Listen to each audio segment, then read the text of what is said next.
안녕하십니까. 미학조사진학교 황인선입니다. 오늘 이 시간에는 지난 시간에 이어서 사진의 움직임을 표현하는 세 가지 유형에 대한 이야기를 하겠습니다. 먼저 말씀드렸던 것은 조형예술에서의 기본적인 움직임, 즉 운동이란 무엇인지에 대해서 알아봤는데요. 이번 시간에는 그 움직임을 사진에서 어떻게 표현하고 활용할 것인지에 대해서 알아보도록 하겠습니다. 먼저 사진에서는 첫 번째가 중단된 모션, 즉 움직임 자체를 중간에 촬영을 했을 때 그 운동 성향을 어떻게 표현할 것인지에 대한 이야기와, 두 번째 모션 블러러 그래가지고 흔들림이나 움직임을 이용한 운동을 표현하는 방법에 대한 설명을 좀 드리겠고요. 세 번째는 시각적 흐름에 대한 움직임에 대한 설명을 좀 드리도록 하겠습니다. 이 편에 대해서 공부를 하시는 분은 반드시 예술의 기본 구성 원리의 움직임에 대해서 봐두셔야지만 이 편과 연계가 된다라는 거 말씀드리겠습니다.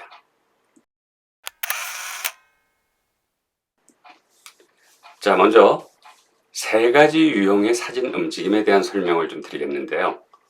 이미지의 움직임에 대해서 이야기할 때 우리는 여러 가지 현상 또는 이야기, 스토리텔링이라고 얘기를 하죠.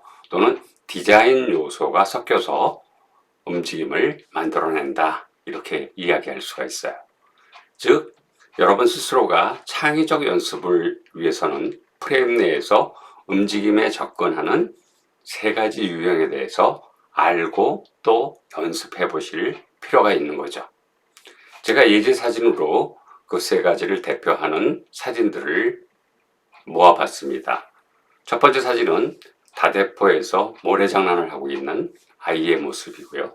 두 번째는 다이빙대에서 바다로 점프하고 있는 젊은 사람의 모습이고요.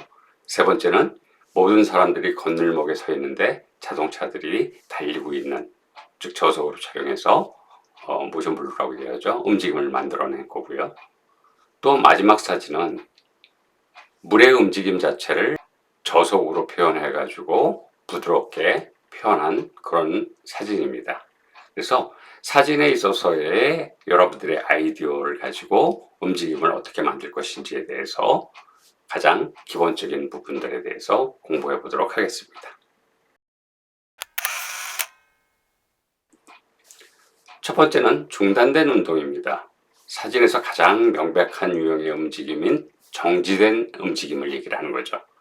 우리가 보통 카메라를 설정하고 셔터를 누르면 바로 모든 움직임 자체가 정지된 상태로 이미지로 바뀝니다.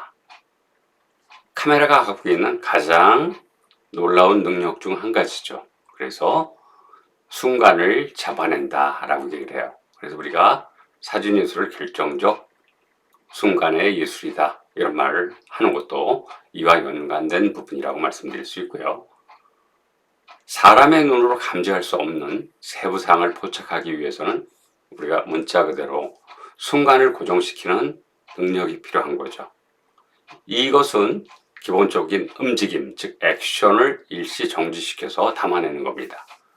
물론 우리 카메라는 셔터 기능이 있습니다. 그래서 그 셔터를 여러분들이 움직임 자체를 고정시키기 위해서는 상황에 따라 차이가 있겠지만, 일반적으로 거리 사진인 경우에는 125분의 1초라든지 250분의 1초는 거의 다 정지를 시킬 수가 있죠. 물론 이제 우리가 말하는 스포츠라든지 이런 부분하고는 좀 차이가 있습니다. 또한 머리카락을 날리면서 막 뛰어가는 소녀의 모습을 운동성 있게끔 표현하는 방법은 무엇이며, 그 다음에 팔을 막 휘젓고 가고 달리는데 바닥에 흙먼지가 날리는 모습, 그 다음에 파도 자체가 출렁거리고 있는 모습, 피사체가 달리고 뛰고 던지고 흔들리고 건너뛰고 뛰어오르고, 이런 부분들의 순간을 전부 잡아서 그 중단된 상태의 잔존된 느낌을 가지고 운동성을 표현하는 방식에 대해서 이야기하고 있습니다. 즉, 이 묵시적 움직임은 정지된 순간 시청자에게 장면이 일시 정지되지 않은 다음의 현상, 그 정지된 바로 다음에 어떤 일이 일어날지에 대해서 강한 호기심을 만들어내기도 하죠. 자, 그래서 사진을 보겠습니다. 아이가 식탁에서 그릇을 떨어뜨리는 그 순간을 찍어놨습니다. 저 이후에 어떻게 됐을까요? 이런 부분들을 보는 이에게 상상하게 하는 거죠. 자, 스케이트보드를 타고 하늘을 올랐습니다. 그런데 스케이트보드하고 발이 떨어졌죠. 저 다음에 저 청년의 모습은 어떻게 바뀔까요? 사진은 이렇게 연속되어 있는 동작 중 일정 부분의 순간을 잡아내는 그런 예술입니다. 그래서 잠재되어 있는, 즉 중지되어 있는 상황 속에서의 움직임을 표현할 수 있다고 말씀드릴 수 있는데요. 이런 표현의 극적인 순간을 여러분들은 찾으셔야 되는 부분이라고 말씀드릴 수 있습니다. 자, 두 번째는 여러분들이 인위적 움직임을 만들어내는 방식이에요. 즉 모션 블러라고 얘기를 해서 우리가 말하는 블러링 사진을 얘기를 하죠. 즉 셔터를 조작하거나 또는 부적절한 조명, 좀 어두운 조명하에서 찍었을 때 흔들려서 나오는 경우가 많아요. 즉 셔터 속도가 안 맞아서 흔들렸겠죠. 또는 의도적으로 그러한 흔들림을 만들어낼 때 역동적 에너지라고 그럴까요? 그 움직임의 놀라운 표현이 나타나곤 합니다. 물론 우리가 얘기하는 인상주의 사진이라는 부분도 이러한 블러를 활용한 아름다운 이미지로 만들어내는 그런 장르를 얘기를 하는데요. 일반적으로는 매우 느린 셔터 속도에서 발생하는 모션 블러는 카메라 셔터가 열리는 시간하고요. 닫히는 시간, 즉 그 사이 공간을 얘기를 해요. 이때 카메라가 움직였거나 또는 프레임 내에 있는 피사체가 움직였을 때 만들어지는 거죠. 즉 카메라에 의해서 블러가 만들어지고요. 또 너무 느린 속도로 설정을 했는데 카메라 안에 있는 대상체, 내가 찍고자 하는 대상체의 움직임에 의해서 만들어지는 두 종류가 있어요. 피사체의 움직임을 잘 포착할 수 있는 기회를 찾거나 이럴 때는 일반적으로 이제 안 움직이게 하려고 그러면 삼각대를 사용하는 것도 좋고요.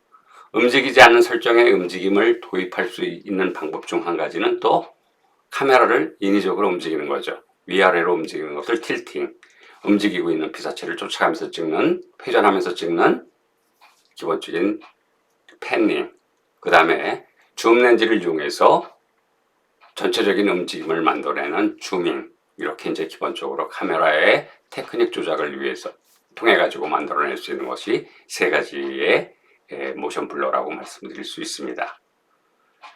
자, 이것은요 우리가 항상 인식할 수 없는 방식으로 우리 주변에서 발생됩니다. 구름이 흘러가고 있고요. 그림자와 빛은 바닥을 가로질러서 막 움직이죠. 이랬을 때 그 구름 자체가 흘러가는 것 자체를 저속으로 삼각대에 서놓고 찍으면 프레임 안에서 구름은 흘러가는 표현을, 움직임의 표현을 하고 있을 것이고요. 또 그림자 자체가 막 움직이는 그런 부분을 여러분들이 어떻게 담으면 그 움직임의 사람의 동작을 같이 표현할 수 있을지, 이런 부분들을 통틀어서 모션 블러라고 얘기를 하는데요. 이것은 우리가 조형 원리 중 한 가지인 운동성, 즉 움직임에 대해서 표현하는 방법을 말씀드리고 있는 겁니다. 자, 제가 사진을 3장을 갖다 놨습니다. 한 사람은 서 있고 그 앞을 지나는 사람은 움직입니다. 자, 이럴 때는 인위적으로 서 있는 사람은 그대로 움직임을 최소화시켜서 움직이지 않은 상태로 찍고요. 약간의 저속 상태에서 빨리 그 앞을 지나가는 사람을 표현하는 부분이고요.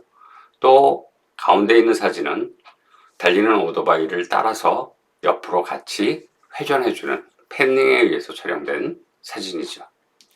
물론 자화상 같은 시리즈, 즉 자아의 정체성에 대한 부분들을 표현하는 그런 포트레이트 같은 경우에는 저렇게 다양하게 카메라 앞에서 움직이고 움직임에서 나와 있는 부분의 사진을 모아서 하나의 작품으로 활용하기도 합니다.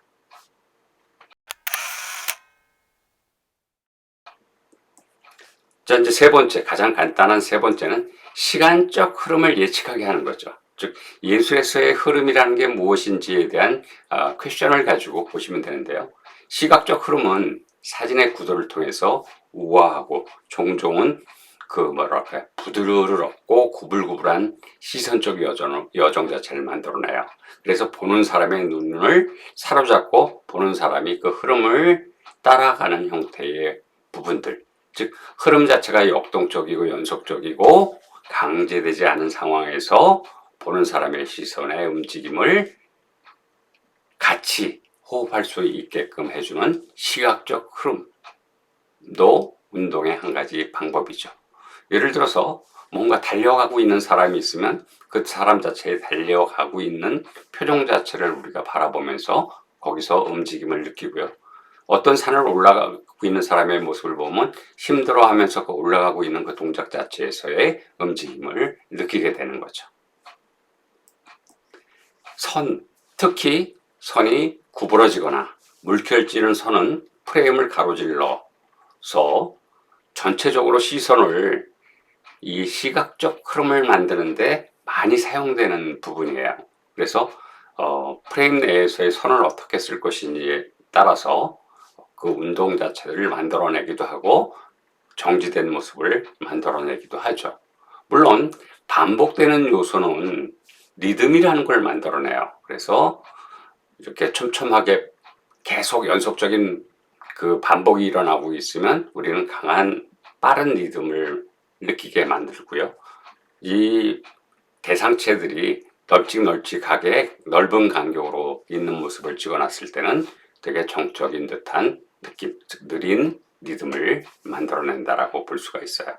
그래서 이 리듬도 운동이에요. 일종의 이 운동 성향이기 때문에 이 형성된 리듬을 한 지점에서 다음 지점으로 시선을 이동시키는 부분 자체를 만들어냈을 때 급박하게 움직이게 하는 빠른 운동성을 만들 것이냐, 아니면 느릿하게 또는 서 있는 듯하게 정적인 형태로 바라보게 하는 느린 운동감을 만들 것이냐, 이것도 여러분들이 계산된, 내가 하고자 하는 이야기와 맞춰서 계산된 형태로 촬영하셔야 된다는 얘기죠.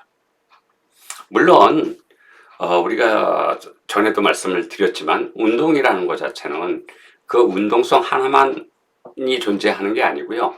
색상이라든지 크기라든지 빛의 명암이라든지 모양에 따라서 또는 진하고 어두운 부분의 그라데이션, 같은 색이라도 아주 붉은색서부터 흐린 붉은색까지의 그라데이션 자체, 이런 부분들은 사진을 통해서 눈 자체를 부드럽게 표현하는 데 있어서 효과적이에요. 즉 아주 느린 형태의 움직임을 제공한다라고 말씀드릴 수 있어요.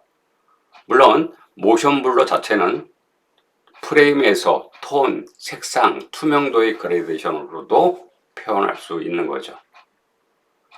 눈이 자연스럽게 예측 가능하게 움직일 때마다 한 영역에서 다른 영역으로 이동하기 위해서 시각적 흐름이 발생된다라고 말씀드릴 수 있습니다. 이거는 이제 바라보는 사람의 지각 심리를 찍는 사람은 충분히 활용해서 촬영을 하셔야 된다는 얘기예요. 이것은 실제로 아무것도 움직이지 않는 때도 움직이는 듯한 경험을 시청자에게 줄 수 있다는 이야기입니다. 벽에 있는 같은 창살의 문양을 찍었는데 어떤 각도로 찍어놨느냐에 따라서 그 자체의 움직임이 점진적이 되느냐, 아니면 급속하게 되느냐, 완만하게 되느냐 하는 부분은, 즉 카메라를 든 여러분들이 창의적으로 운동성을 만들어내실 수 있다는 얘기입니다. 자, 사진은 되게 어려운 부분의 학문입니다. 물론 제가 짬이 있을 때 여러분들하고 한번 사진의 심리학이라는 섹터를 한번 만들려고 지금 구상을 마쳤습니다. 그래서 그동안 우리가 너무 물리적인 부분들, 예를 들어서 기술적인 카메라라든지 아니면 화면 안에 나타나는, 즉 프레임 안에 나타나는 대상체만을 봤다 그러면 이제는 그 사이의 연관관계의 심리적 요소를 가지고 내 사진이 보다 더 많은 이야기를 하고 보는 사람에게 깊은 의미와 뜻을 전달해주는 사진의 심리학에 대해서 채널을 한번 별도로 개설하려고 준비가 마무리된 상태인데요. 차근차근 여러분들하고 사진에 좀 깊이 있는 부분에 좋은 사진을 만들기 위해서 꼭 필요한 부분에 대해서 알아보도록 하겠습니다. 예제 사진으로서는 제가 2019년도에 제주도를 갔을 때 유채꽃에 휘날리는 부분을 사진으로 찍은 겁니다. 자, 이때도 빠른 셔터로 찍으면 바람이 불고 있지만 유채꽃들은 서 있는 모습으로 보여줄 수도 있을 거예요. 그런데 지금 이 장면은 오히려 뒤에 산방산 자체가 어둡기 때문에 그 앞에서 휘날리는 부분을 마치 수채화에 붓질을 툭툭 해서 동적인 느낌, 즉 운동 성향 자체를 극대화해서 보여주기 위해서 저속으로 놓고 촬영된 사진이라고 볼 수가 있어요. 이렇게 사진은 내가 그것을 정지시켜서 정적인 느낌을 만들게 할 것이냐 또는 동적인 느낌을 만들게 할 것이냐 하는 부분의 표현법이라고 말씀드릴 수 있고요. 사진에서 내가 생각하는 의미와 내가 생각하고자 하는 말하고자 하는 이야기, 즉 스토리텔링을 실어내는 하나의 요소라고 보시면 되겠습니다. 그래서 오늘은 사진의 움직임에 대해서 세 가지 방법, 세 가지 유형에 대해서 간단하게 알아봤습니다. 강의 시청해 주셔서 감사합니다.